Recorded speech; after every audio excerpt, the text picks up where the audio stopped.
VeggieTales tier list. I mean, you've definitely got to have Where's God When I'm Scared? Mm-hmm. Yeah, that's Cheeseburger. Cheeseburger. I mean, is that the silly song in there? What's Cheeseburger the silly song?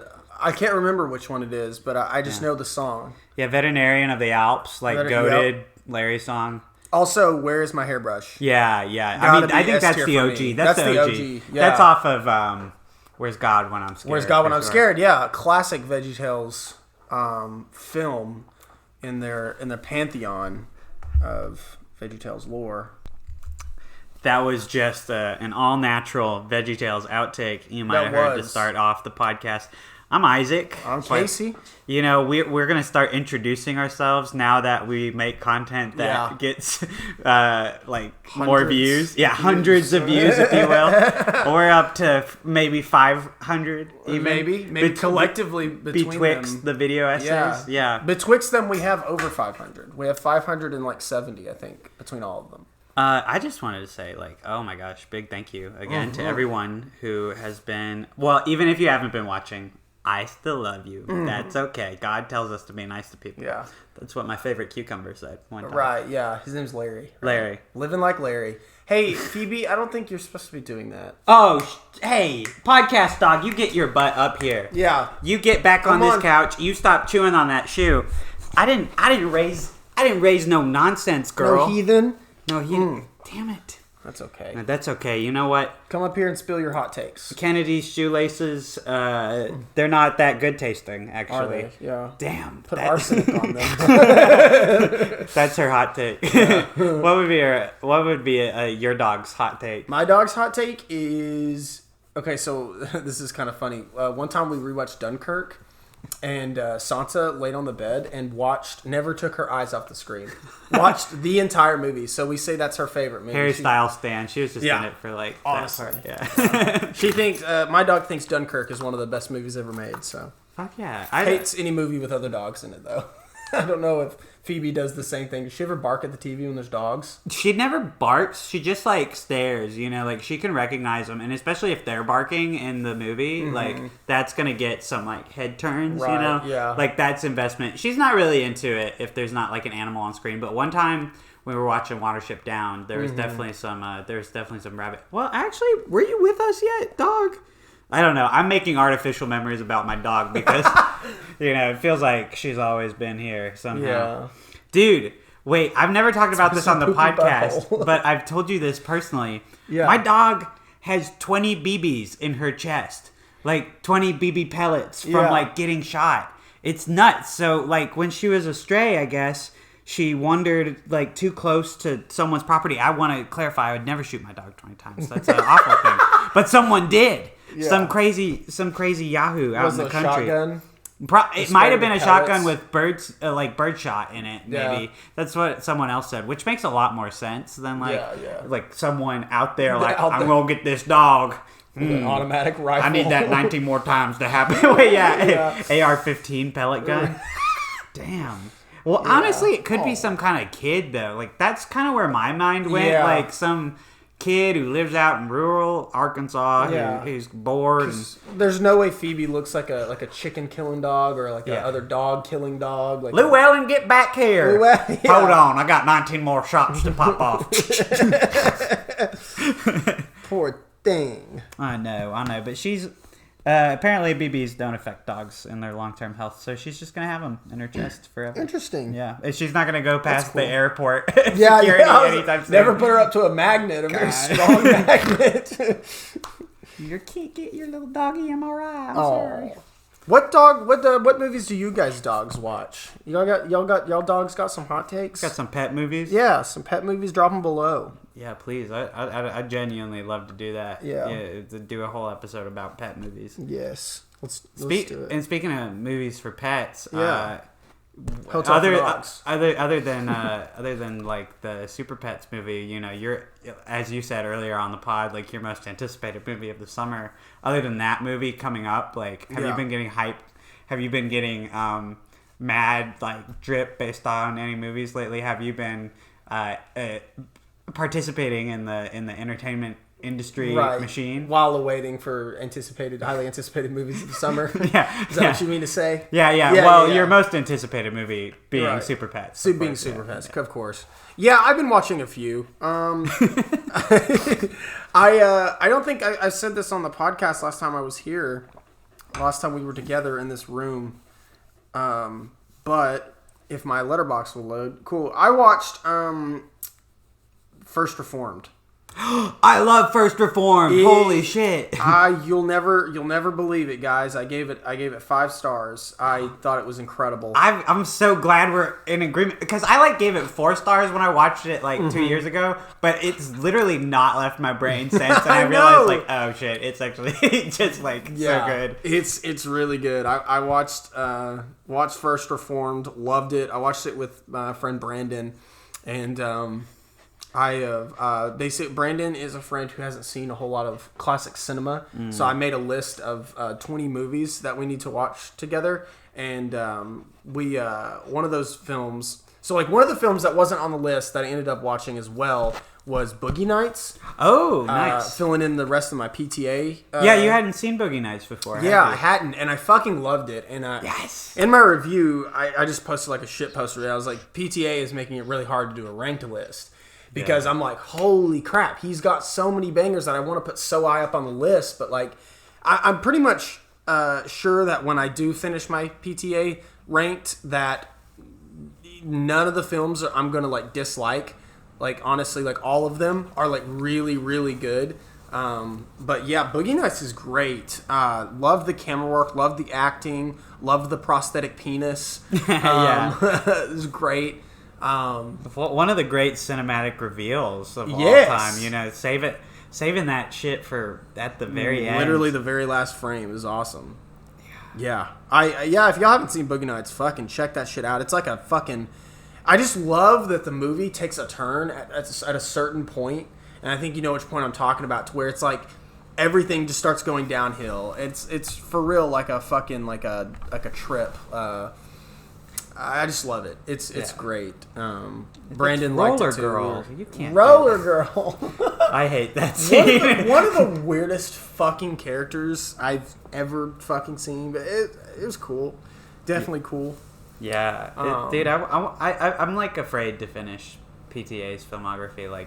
I need to see Magnolia, which is one of the most talked about ones, and then also Phantom Thread. I gotta catch that. So I think right now Phantom Thread is sitting at a low score, a 2.5. Did you watch it when it first came out? I did, and you were "What's the hype behind this stupid dress movie?"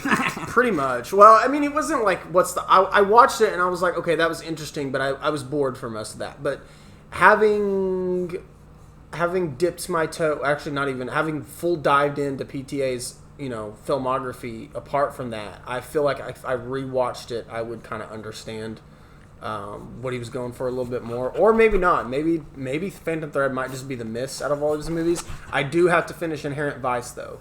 I forget about Inherent Vice. Yeah, I'm pretty sure a lot of people do, because I've tried to watch it 3 times, and just every time. Now, granted, I haven't sat down to try and watch it in a few years. So, every time I tried to watch it was years ago. So, that could be the thing there. But I need to revisit it for sure. I watched it when it came out, as a teenager, and I just you're not. That movie is a little too dense for any teenager. Yeah. And I mean, Thomas Pynchon never before adapted for the big screen. So PTA just took on such a daunting task. That guy's just one of those people that people are always no, his work is unadaptable. Don't mess around with that shit. He fucked around and found out. And I mean, there's a cult following a little bit, but critically, if you look up that movie, it did not get great reviews. No. At the time. I mean, despite being really well made. It's just insane because it's Paul Thomas Anderson. Could you imagine one of his movies getting critically panned? Yeah. It's almost, it's you would think that no, that couldn't happen. But it kind of did on that movie a little bit. There's always some shit that I don't know. I don't think any director has enjoyed full critical acclaim except maybe Tarantino. Yeah. Yeah. Yeah, honestly, yeah. Speaking of Tarantino, I watched a few other movies. I just don't think a lot of them are worth talking about. But if they get brought up, I'll obviously mention them. But I rewatched one of the first movies on Brandon's list was Inglourious Bastards. So I rewatched Inglourious Bastards last night, and yeah, it's still goated, still great. I love it. He loved it too. There's just like, I don't know. It's like every time you watch that movie, it just doesn't get old for me. That's a top tier Tarantino for me. That's probably like my third favorite Tarantino movie. I can't remember anything like well, I mean, like I remember some things about Inglourious Bastards, but really like what brings me back to that movie is like the opening sequence. Sequence that. So I think I rewatched that several times, but I can't say that I've rewatched the whole movie recently enough to remember it. And that's I think I'm due for that. You totally should, because I thought like when I sit down to rewatch it, I was like, I don't know like how fondly I'm going to look on this. Because last time I watched it was like 2 years ago, but dude, fuck no, it's great. It's honestly one of his best films he's ever done. Everything in it is great. The whole like the ending especially, I love the ending of the movie. It's awesome. So yeah, that's pretty much what I watched. What about you? I didn't get to finish anything that I started watching movie wise. Really? Like, I started watching Wong Kar-wai's Happy Together, which I'm really enjoying. It was one of those, something came up when I was in the middle of watching it, and I haven't gotten to get to the rest. And I feel like that keeps happening with his movies. I have a lot of movies like that right now. I have like 4 movies that I've started that I haven't finished because I just like, so either they're really long, like Once Upon a Time in America is a 4-hour movie. Yeah. I'm like more than halfway through it right now, but I've had to stop it 3 times, so I feel your pain. That was definitely a day for me that I just was watching that movie on and off, I made it like an hour 20 in, I had to stop. Like, you got to plan your fucking day around those movies, otherwise there's definitely going to be pauses. Right. But I'm one of the... here's my philosophy for fucking cinema. You can watch it... You can watch it on any medium you want to at any given time. Like, you can start something on your phone and then switch it to a TV. That's my feeling anyway, because the people who have time to sit down and watch movies from start to finish, they're getting paid or something. I don't know. If they get to be snooty about it and are like, I only watch the cinema at my home theater with my Dolby system that I've installed with $1,000 subwoofers and whatnot. Yes. And I never stop a movie in the middle and finish it. It has to be all done in one sitting to really absorb it. It's an experience. By God, the director didn't sit down and start filming the movie over 100 times. Yes. Blimey, that would be ridiculous if movies were done in something called takes and it all had to be edited together from different scenes. No, by God, they all start and they all end and they just shoot the whole character's life and it's wonderful. They find a person who's having an amazing story about them going on in real life and they film it. They film it, my God, they film it. The whole damn thing. That's how movies are made. When I was little, I thought movies were made. You didn't have to actually make a movie. It was all about the VHS cover. So I made VHS covers and little fake VHS tapes with art, so they could get the vibe of the movie, and then it's generated, I guess. It sounded kind of. It sounds advanced now, but back then it was me color cardboard box, make movie happen in VHS. Right. But I kind of thought the same way. I used to make my own covers as well. Yeah, it was fun. When did you realize you had to do work at all it? That shit. Got a little bit older, and I started playing around with the camera, and I thought I'm gonna actually make a movie, and then I was like, fuck, this is hard. What? How do you make movies? You're like, fraud. I'm never make a cinema. I'm still in disbelief about how they make movies. I'm still just like, fuck, this is hard. How do they do it? Yeah, every little detail you gotta actually find a way to do it or something. If you want to make a little animated movie about a little furry monster, you might just have to invent new technology that doesn't exist. That's fucking insane. But I haven't been watching any movies, but I have been watching some TV, and Better Call Saul mainly. I've been rewatching it / the new season is coming out every Tuesday again, and both are fantastic. I can't believe that the first time through. Well, I've been watching since it came out in 2015, and I've just been watching year by year. But I'm so glad I'm revisiting it with the context of what's to come, because the whole show just feels so fucking intentional. But even beyond that, like, it's the ultimate prequel because it just, like, weaponizes Breaking Bad. Like, it doesn't have a bunch of cheeky references and cameos. It's just, like, the knowledge that you have as someone who has probably seen Breaking Bad, it just will always hurt you. It'll always haunt your experience watching the show, and it'll always fill you with a sense of dread. And then the sad thing is you'll forget about all of that and get kind of invested in it, and then remember, like, oh shit, why are these people not here in the other thing? What's going on with all of you? And it's, I don't know, I won't spoil the answers because some of them don't go the way you think, but it's just like, damn, Better Call Saul is a masterclass, the best prequel ever made. I'm gonna say it right now. I'm loving my rewatch.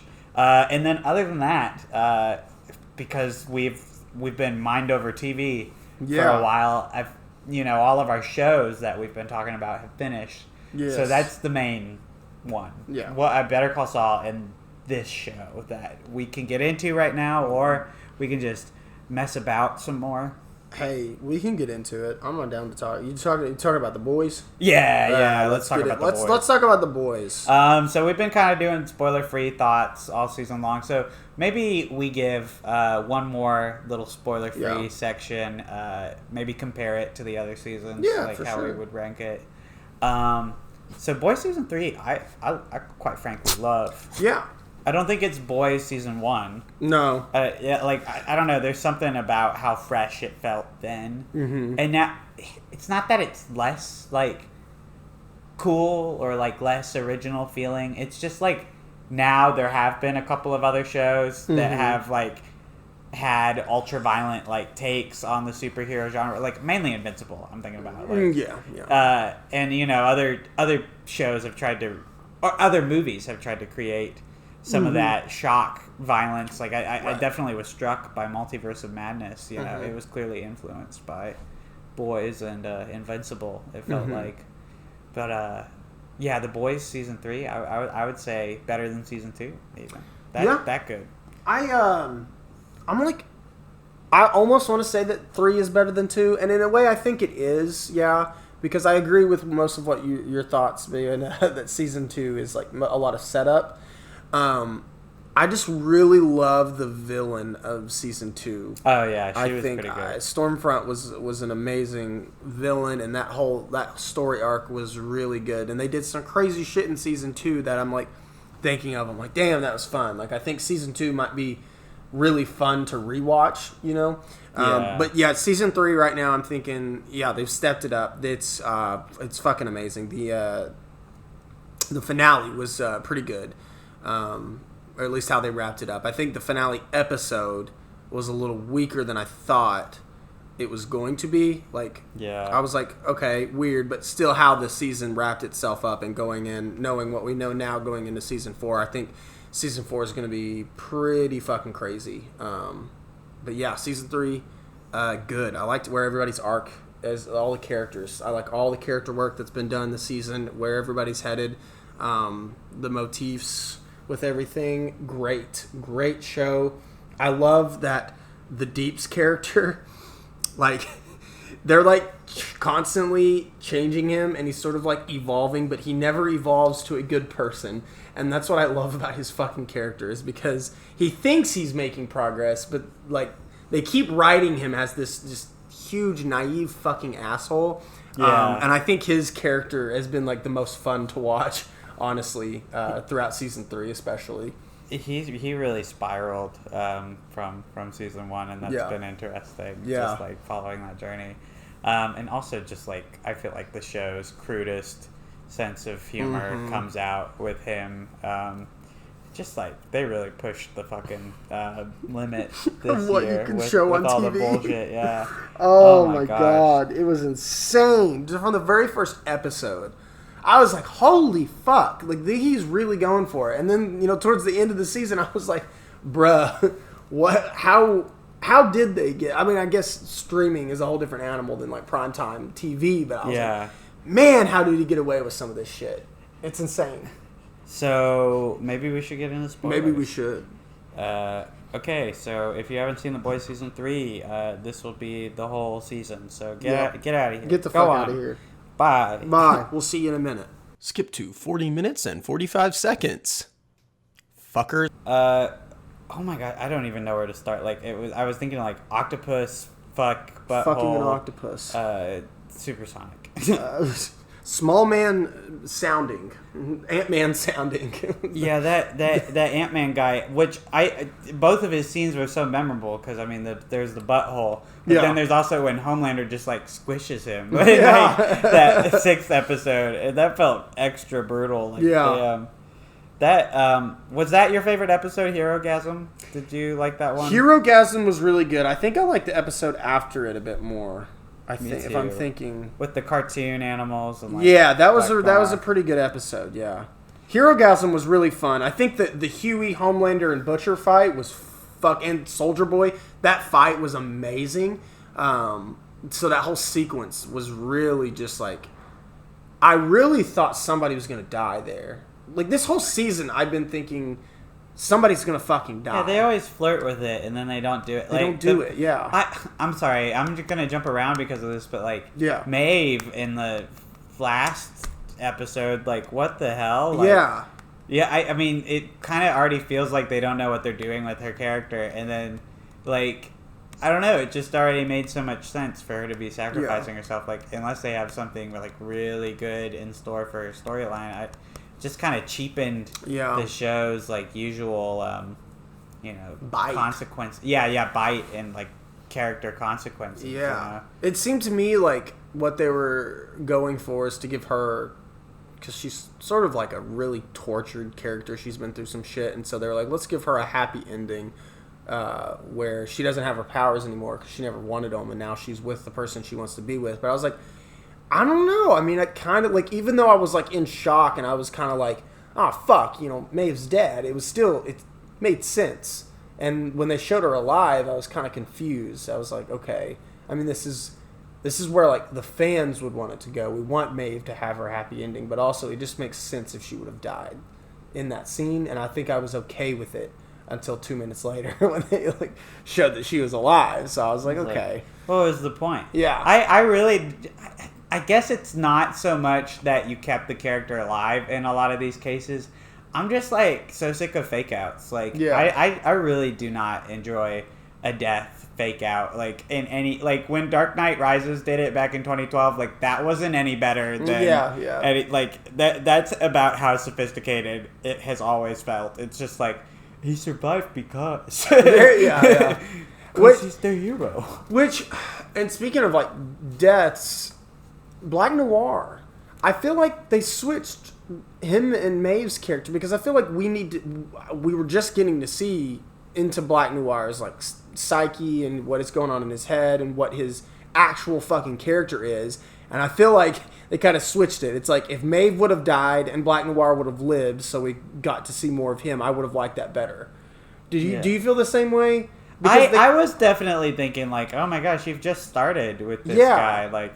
And I was a little disappointed because it, even though I'm glad that they finally started addressing like seasons long rumors about Black Noir and like from what I've read, completely going in a different direction than the comic books with that character, which is fine. Honestly. Honestly, it kind of sounded stupid, the original. Which can we give comic book spoilers for whatever. I've heard the comics suck for the boys anyway. So like one time I just got too curious and I looked up like here's Black Noir in the comics and it's a Homelander clone. And Homelander's not actually evil in the comics. It's his clone that goes out and like eats babies and stuff, and like the boys take a picture of it, and Homelander's like, "What the hell? Am I like eating babies when I'm asleep and I don't remember it?" That sounds so stupid. That is really stupid. So I'm glad that they didn't make it a Homelander clone. But I was really interested in the new guy, Wyndham. I can't remember his name, cartoon character guy. Yeah, but he was so interesting, and I actually really loved how they presented his like memories and stuff and the cartoon theater style. Yeah, I wish he had stuck around. Yeah, same. I mean, shit, they might be faking out that death too. I doubt it. I mean, we saw Homelander's fist go straight through his fucking chest, so I don't know. I wish he would have gotten to live so we could see a little bit more of that. I guess I just always assumed that he was a threat, like, on par with, like, Homelander. You know? Like, so when Homelander, like, punched him through the stomach and, like, killed him one blow kind of thing, I was like, oh. So he's just, like, you know, like, normal. You know, he's just, like, a dude in there with, like, really good sword abilities. Because, like, I thought they were setting up, like, super duper strength. Which, I mean, maybe in the context of the boys, you know, he does have super duper strength. It's just, like, Homelander's, like, super duper duper strong. Duper, yeah. There's, like, extra duper duper. Extra duper. Yeah, for sure, though. Yeah, that kind of rubbed me the wrong. What'd you think about the finale as a whole? Just that episode? I liked it. I liked that it was a little quieter than like one would have thought. Like there was a lot of conversations going on, and I think I like where things end up. Oh, hey, lay on your side. Don't lay on your side, podcast dog. Don't vomit. Don't vomit. Okay. What was I gonna say? But I liked how it all ended. I don't think that a lot of the stuff in the middle, like, I cared for. And I feel like, yeah, in regards to Butcher, too, they kind of wussed out on his arc. Like, it seemed like characters, you know, it was their time to pay the piper, but then they didn't actually have to do all that much. Like the temp fee, it isn't actually that deadly. It turns out you have more time than you think. Like I was like, damn. He's still on a clock though, isn't he? He is. But like, I feel like he's always been on a clock. You know, like he's always like one step away from like dying a very violent death in this line of work. So I'm just like. I'm wondering where they're going with his character anymore. I'm wondering where they're going with Frenchie and Kamiko because, like, as much as I like those characters and I like seeing them on the show, their storyline just felt oddly disconnected from everything else this year. Yeah. Yeah, like, I was having a hard time enjoying the show whenever it was cutting back to them. Yeah, because it felt just so disjointed. You know, like, I like their relationship. I like those scenes. But I didn't care about, like, whatever, like... Baroness was all like I didn't like the Baroness stuff. Yeah, that's true. I liked everything else though. I just think that episode where they go, the Baroness kidnaps them and stuff. I thought that was not needed. But everything else I liked. She shouldn't have come back. That was like a one-time character thing. Like, she used to run around with Frenchie. That's all you need. You don't you didn't need to pad out that any other episode with that silly storyline. Like, right. Yeah. And I mean, I feel like you can set up the Kamiko wanting to use her powers to protect him thing without that storyline that they chose to do.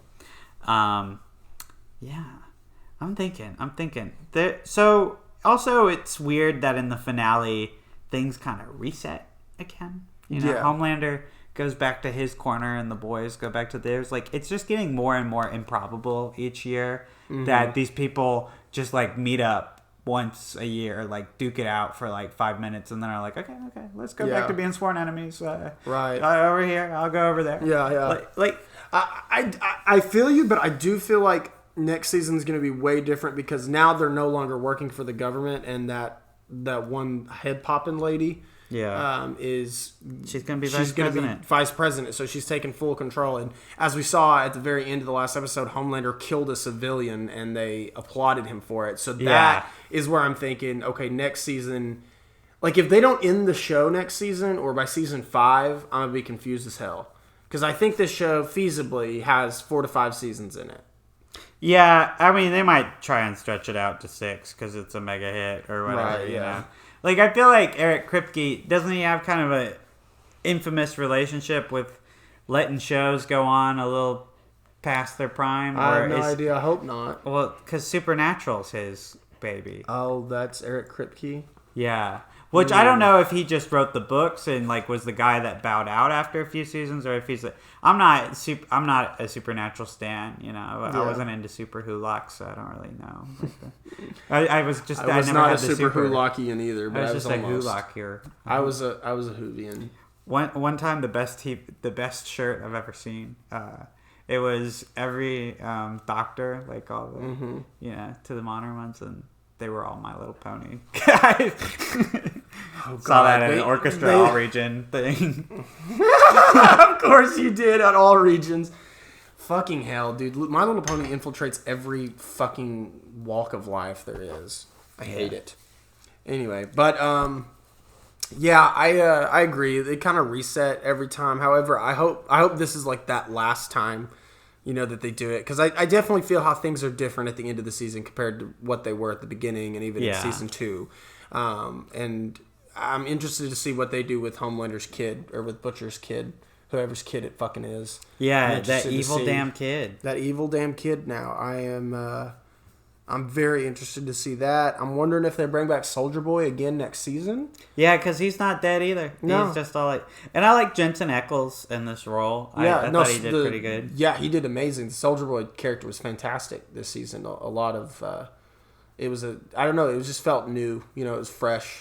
It was like, yes, this is a character that I've been, like, waiting for, And it seemed like an effective... answer to Captain America in the same way that Homelander is like Superman. Like, I was like, this checks out. Like, this is probably what a dude that you give this position to would be like. And I mean, just the storyline of him hunting down his old team members, like that felt good. Yes. Like, well, that didn't feel good, but right. that fit perfectly with the show. Yeah. That did a lot for Huey and Butcher's arc. Mm-hmm.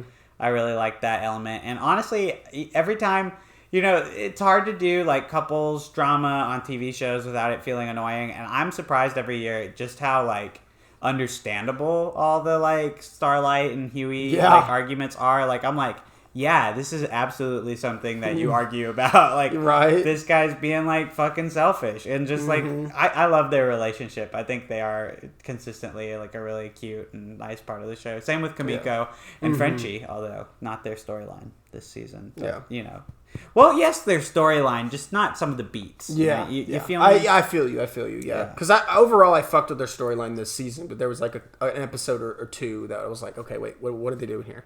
Exactly.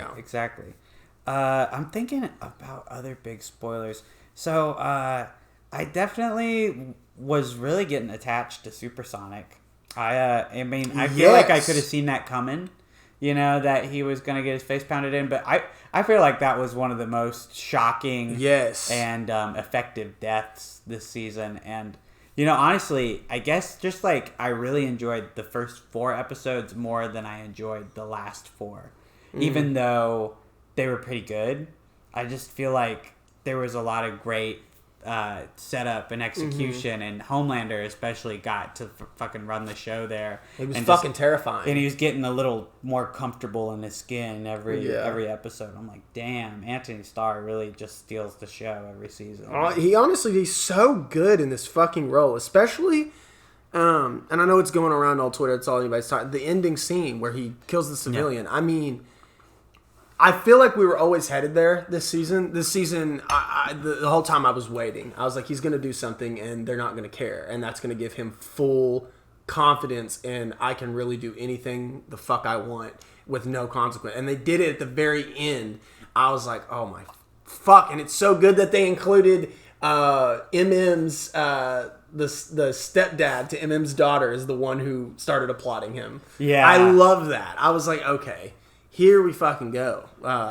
This is great. This is a great way to end it. Am I off base for this? But did that ending give you Dawn of Justice vibes with the like violin like strings that like come in all like sinister like that shit was all over Dawn of Justice, like with Lex Luthor and like the painting. Like I thought like almost for a second that they lifted that score. Oh my god, they might have. I don't know. I'm just now making the comparison. Yeah, but didn't it kind of give those vibes? Yeah. So I was like, damn, wait, was Zack Snyder onto something? We just needed like a character who was actually like scary to like have this beat work. Right. It made me think about that moment in Dawn of Justice. I was like, wait, was Lex Luthor like a good villain in that movie? And then it's No, like, no. Actually, I thought the same thing too, and I went back and watched the only good scene out of Batman v Superman, and I still was like, no, he's still not a good villain. Yeah. Which, by the way, the only good scene is when he blows up the courtroom. With the jar of piss. The jar of piss. That is an amazing fucking scene. What about? I love it. What's wrong with the scene where Batman kills all those guys in that warehouse? Well, you see, the thing about that is it's pretty fucking obvious. Okay, see, my favorite thing about Zack Snyder's choice to turn Batman into Mike from Breaking Bad was that. Is that it made no fucking sense, and Zack Snyder can do whatever he wants for eternity. Who did you? Okay, here's the meat of the spoilers. Who do you think was getting made fun of the most this season? Like who were the biggest losers. Burns going out to? The biggest losers, if you will. Huey got fucking roasted a shit ton. Oh. Yeah, I guess I was thinking about like the subjects of satire. Like I was thinking, Donald Trump is like front and center in my mind. Like the Homelander shit was, which I mean, it felt like they were going in that direction for a while with his character in the past seasons, but like this season especially, he just like flirted with Trump. You know, just literally being a stand-in for Trump. I felt like just all the crazy shit he kept doing and saying and.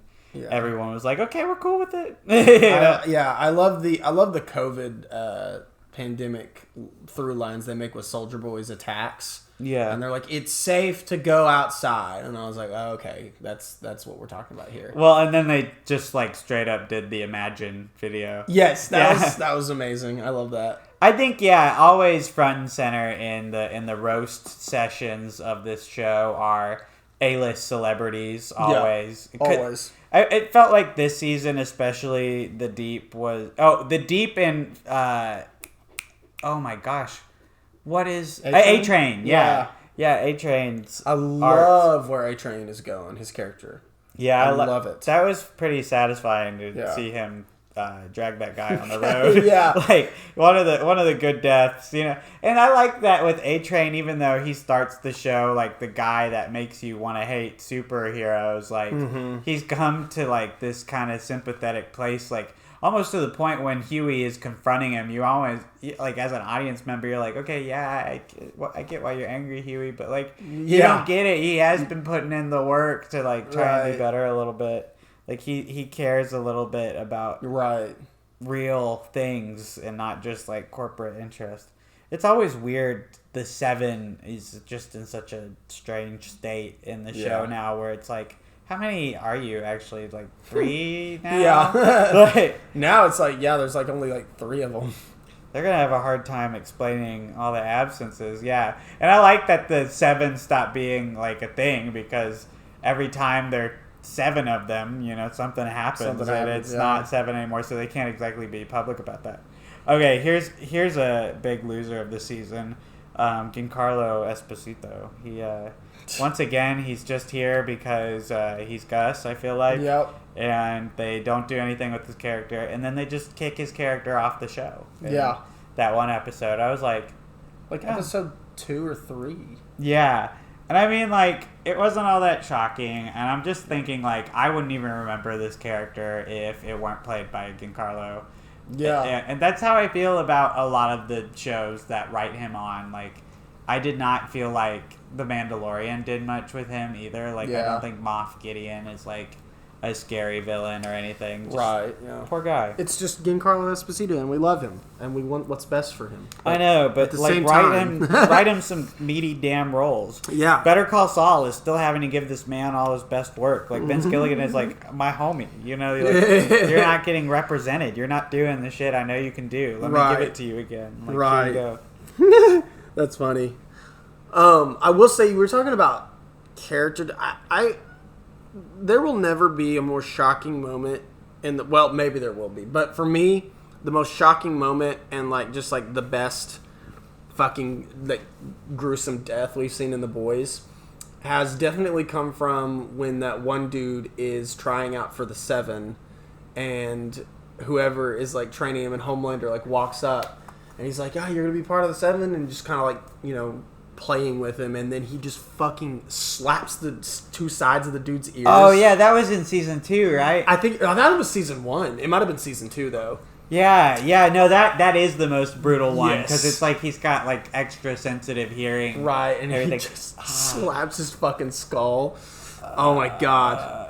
I like sat up in my seat when I saw that, and I was like, "What? What's happening right now?" I need them to get back to that level of just like, what the fuck? Yeah, I'm just like gripping my ears now. I did like that because they didn't show Supersonic's death in this season. Like, Yes. that you just see how fucking mangled that corpse is. You're like, oh god, he did not leave this earth in a pleasant way. No. That was a very effective scene. I got to admit. Yeah. I want to show you something. Oh, no, fucking hell. he's never got anything good to show anyone. No. Oh, fuck. Yeah, good season, good show. If you haven't watched The Boys, start watching. It's a great time to jump in. You got 3 seasons of content, and a 4th is on the way, confirmed. So. And, yeah, so if you're not oversaturated with superhero media, The Boys is, it doesn't matter if you're feeling like it's getting oversaturated. I feel like it's just good shit. The Boys always feels fresh, and The Boys is my main superhero content as of right now. To be honest, like it's good. It's replace that Marvel diet with some Boys. I'm waiting with bated breath for Invincible season 2 though. I think that's my most hype shit when it's on. I love that fucking show, and that one definitely took like a lot of adult audiences by surprise, being animation and achieving this. I'm just so excited for people to start taking animation more seriously. Like that adult like dramas can be animated, and it's great. Like BoJack Horseman, like just a wonderful television dramedy, because it is always funny, and like getting the critical acclaim that more of these shows deserve. Fucking love that shit. I was thinking about Marvel though, in terms of their superhero shows, and I'm feeling sad that it seems like Miss Marvel never did achieve the high viewership that all the other shows did, and now that it's over, I don't know that I want to see it. And we're seeing some chinks in the armor with Thor: Love and Thunder too. Yes. Yeah, not getting a lot of positive reception. You said you read the I read plot the plot synopsis. Yeah, that's fucking horrible. I hope it translates. Well, I said I hope it translates better to the screen, and then I started reading the reviews, and I thought, okay, so it definitely didn't. It's just as bad as it sounds on paper. So.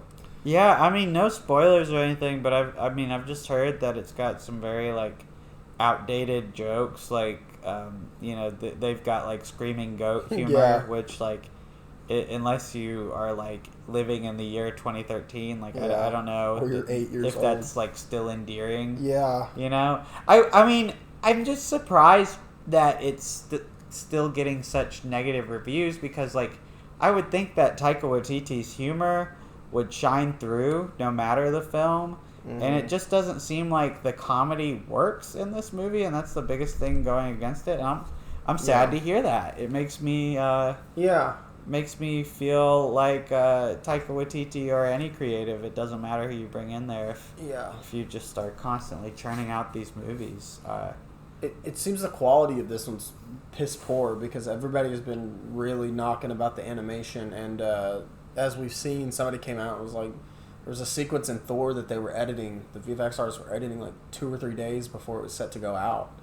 Like, it's insane the amount of work and crunch that's put into these VFX, and it's just so sloppily made, and it just seems like, I don't know if Waititi really cares about it, but from what I've seen, it's like, I don't think he does. I don't know if this is like his crowning jewel, is it like Ragnarok is, like, which by the way, I don't think Ragnarok is a good film per se, but yeah, that's crazy to me. I like Ragnarok. Ragnarok slaps. I think my fear for Love and Thunder was what I feared for them going forward after Ragnarok. Is my thing with Ragnarok was people were like, it balances comedy and drama so well, and my thing was like, no, it fucking doesn't.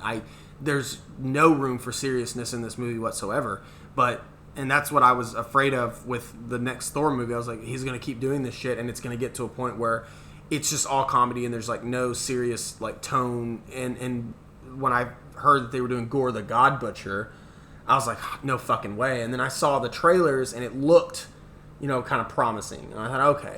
Yeah. And then after reading everybody's review, they were like, this movie, there's not one part in this movie that isn't undercut by a obnoxious fucking joke. And I was like, okay, that's exactly what I was fucking afraid of. So, damn, I don't know.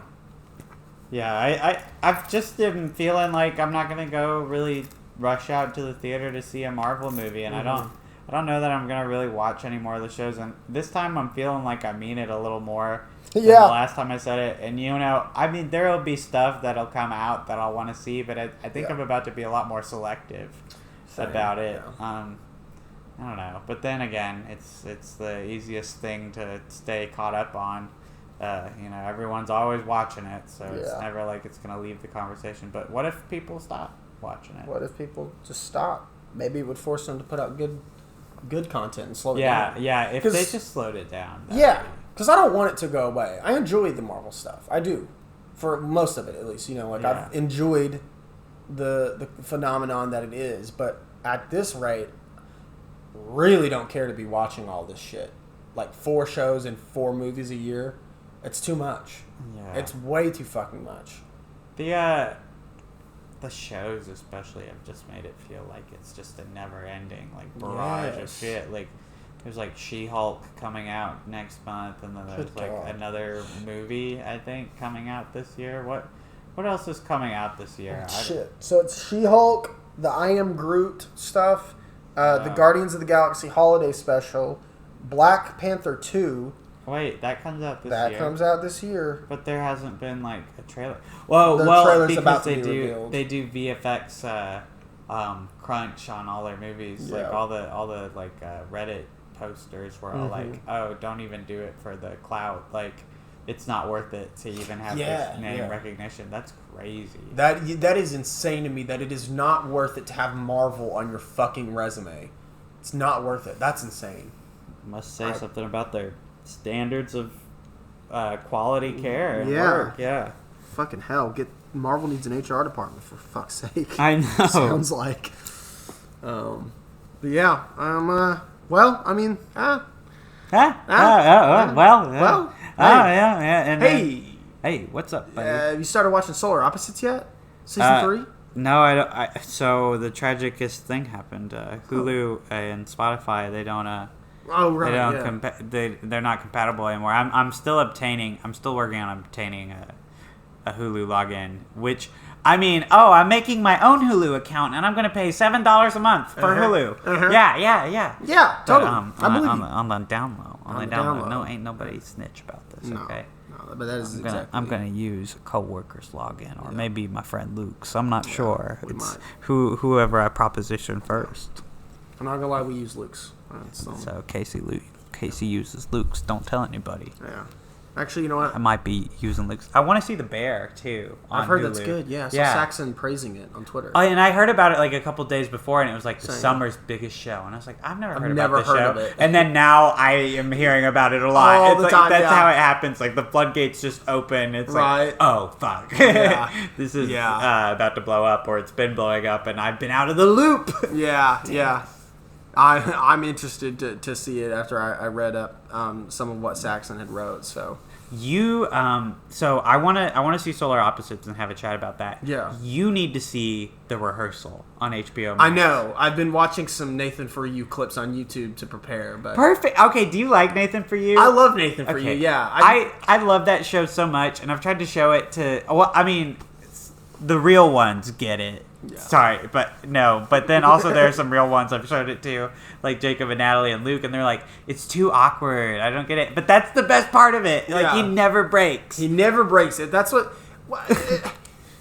so fucking funny about it, is because it's like the Eric Andre show, but just less chaotic. And I love that shit. Yeah. He has a mark, and he never.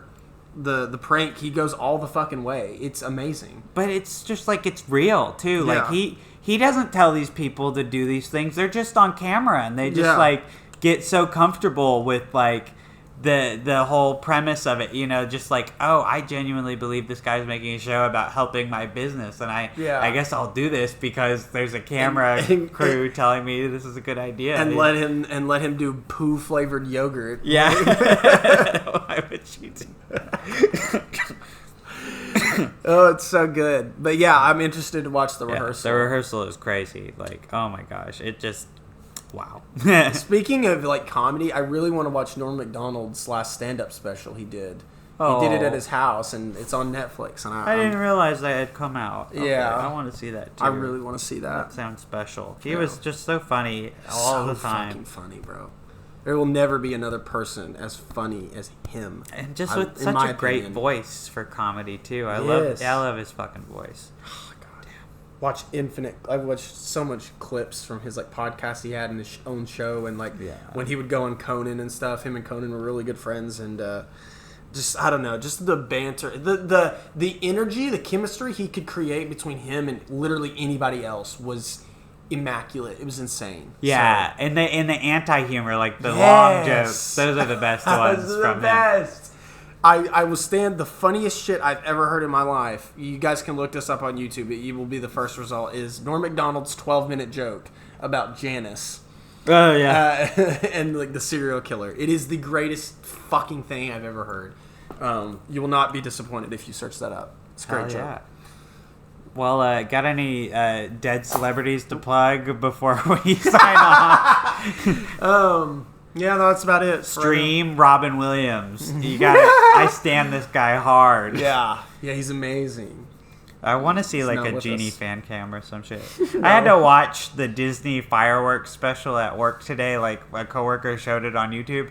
That is the longest shit. Oh my god! And it is, I don't know. Like maybe it's because I'm so jaded, but it just feels like the ultimate like self-masturbatory shit. Like, we're Disney and we're fucking like gonna just jerk our little worms over this. We're gonna shoot off $50,000 worth of fireworks every night.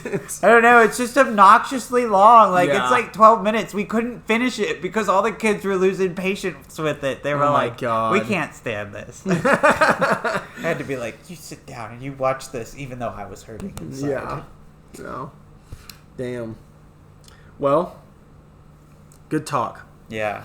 Just another one of those chats that we record and put on the internet so we can never run for political office. I think about this every day. I'm like, you know, someday I'm going to be a director and I might become friends with one of these guys we've been talking about. Yeah. And they're going to find our podcast. You thought my movie was shit, Casey? The first thing we do when you make it in the industry is we private all of these videos. Yeah. When we kill the Twitter. No one can know, except maybe we'll keep the video essays because we've been keeping it pretty like punch free. Yeah. And also, you know, my family members, I hope that's not how they remember me saying that Disney was jerking their little worms. Jerking their little worms. My family doesn't listen to this podcast, so yeah, I'm pretty sure mine doesn't. I'm pretty scotch-free. Mom, Dad, if you're listening, I'm sorry. yeah. If anybody in the future is listening. Yeah. My kids, hey, I know I died when I was 62 of that, you know, lung cancer. It was a new type of cancer. But here's what I want you to remember about past me. When things got tough, I ran to the bathroom and I pooped and I pooped and I pooped. What? I don't know. I just want my grandkids or my kids, if they come back and they listen to this and they want to remember me by something, like, I want them to remember that I pooped and I pooped and I pooped. You know? They're like, oh, Dad was always maybe that poster. Was the bit. Yeah. He's so crazy. He's so quirky. Love him. Miss him. Miss him.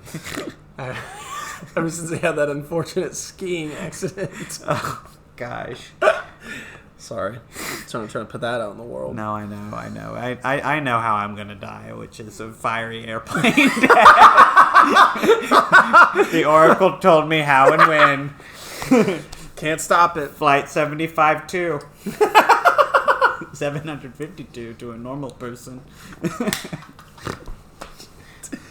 All right. Well, y'all keep rocking in the free world and watch movie film. Yeah. Bye. Or TV film. No. Don't do No? that. Don't do that? Don't see a TV film. Okay. It's only movies. Movies. Okay. See ya. Yeah.